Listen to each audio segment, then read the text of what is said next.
Hi guys, welcome to Homesteading Through Our Eyes. We're out in the garden on this beautiful spring day in mid-April. It's time to fix the fence.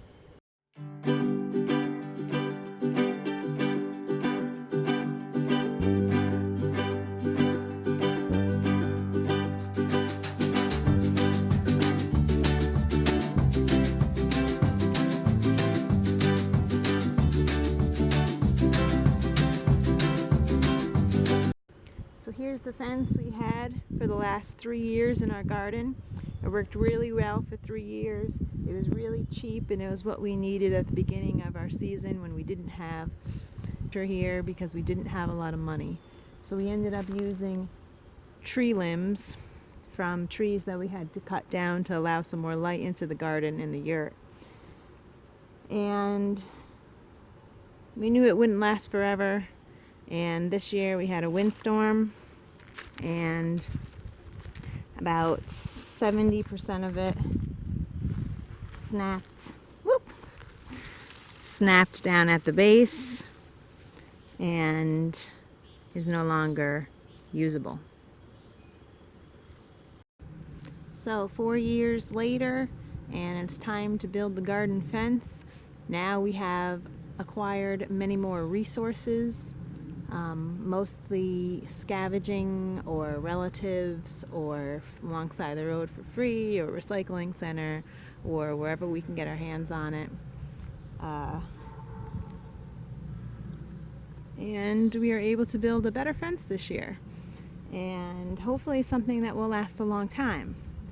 So we got these landscaping posts that are pressure treated from Jay's grandfather when he passed.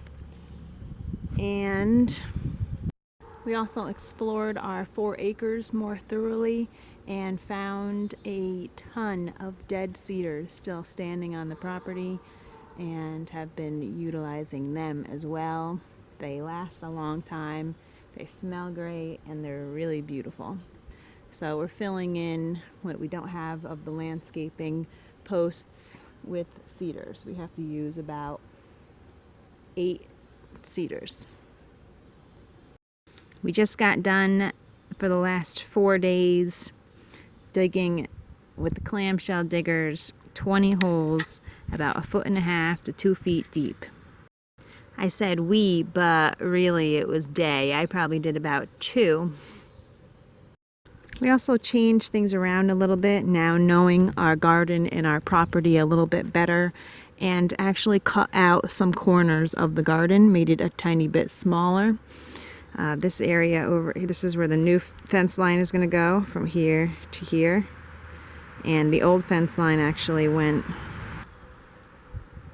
all the way out to here and down there. And it will connect with the new fence down here. So this whole triangle here is being taken out. That's our compost pile. We put the compost pile there because it was the most shaded area, but now it's still partially frozen in mid-April, so it's really not a good place to grow or to put a compost pile. So we're just going to remove it from the garden. It's not necessary, and make our garden more compact with the most sunny area we can get. Next step is our chicken wire. So we were thinking about doing concrete, and that's kind of why we made these large holes, and we were going to fill in with concrete, but we really don't want to spend money if we don't have to, and we don't really want to put garbage into our soil. We'll just be backfilling back in and tamping down with soil.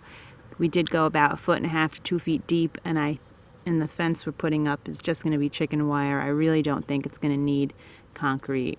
We really don't think it's going to need concrete. So that'll save us some time, money, and garbage.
I'm here at our second gate.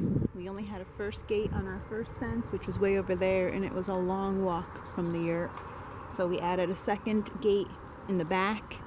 Therefore, we can walk up our path here and get quick to the yurt.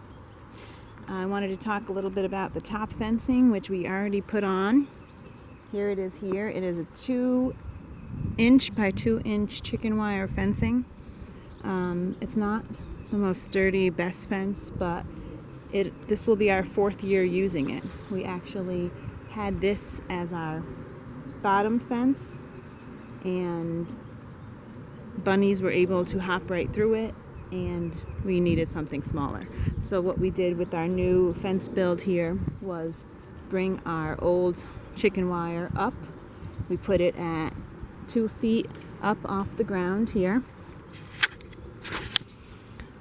And this will keep the deer out, as well as we'll be adding some electric fencing. And then we did purchase, with some Christmas gift cards and birthday gift cards, this 1-inch by 1-inch chicken wire fencing. It's a little bit sturdier and thicker than this, and obviously the holes are smaller. This we decided to buy in 3-foot length, 2 foot on top, and 1 foot will be laying down onto the ground. No, we're not digging a hole, but we are hoeing back all the wood chips and top couple layers of soil. Hopefully this will deter any bunnies from digging here and getting the chicken wire and then stop trying to get in. We'll also be, you see there's quite a gap here right now.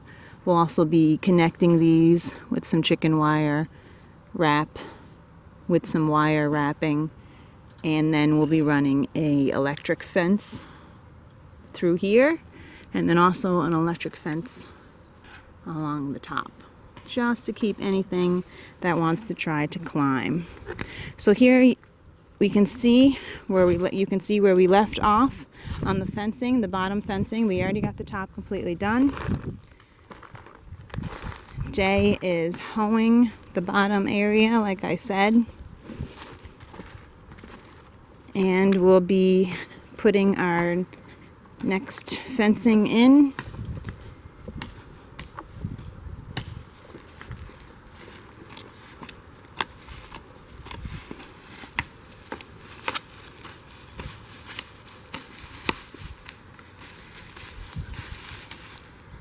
There.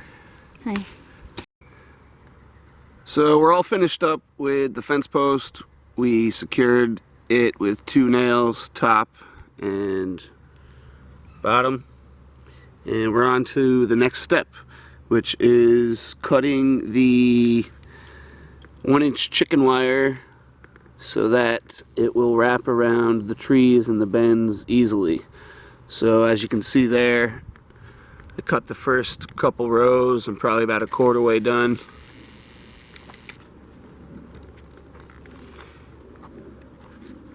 And all you do is take a pair of snips and pick where I guess I'll show you an example.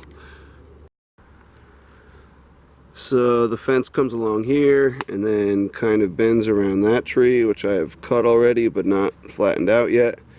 And then this is where I'm at now. So you just take this and simply pick where you think that it's tightest. So I'd pick right about here and then simply follow the cut down to where it touches the bottom, and then that one will fold this way, this one will fold this way,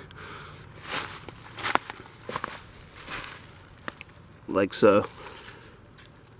Down that way, this one over that way. And after we're done with that, it's on to backfilling to keep all the little bunnies and rodents out.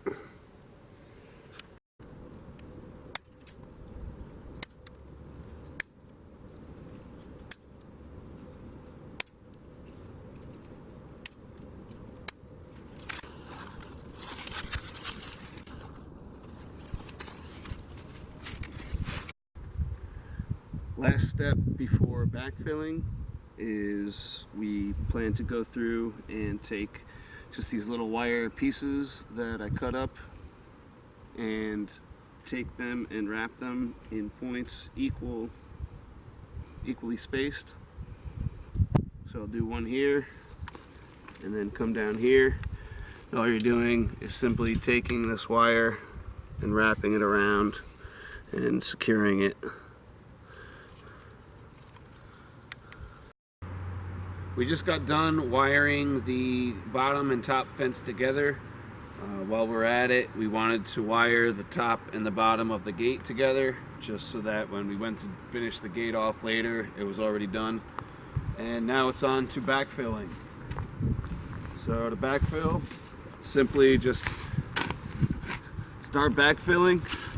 Make sure your gate stays, your fence, stays as low as possible and as far out as possible.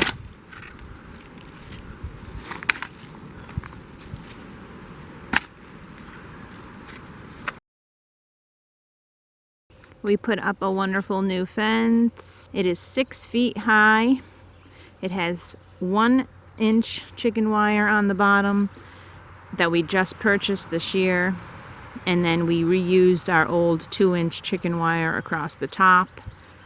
And we strung them together. We also dug down and put it under the ground about a foot. This goes all the way around at 6 feet the exact same way. And nothing has been able to get in. Deer walk around the outside all the time, never go in. We have skunks, groundhogs, rabbits, you name it, it's out there and it's not getting in. So it's wonderful. I'm so happy to have a stress-free garden fence. We do have an electric wire laying on the ground on the outside that we took off the old one that we were gonna put up, but we're not sure if we even need to. So we still have the electric fence thing in here, but it's been working so well that we don't do things unless we need to do them. So right now it's just waiting.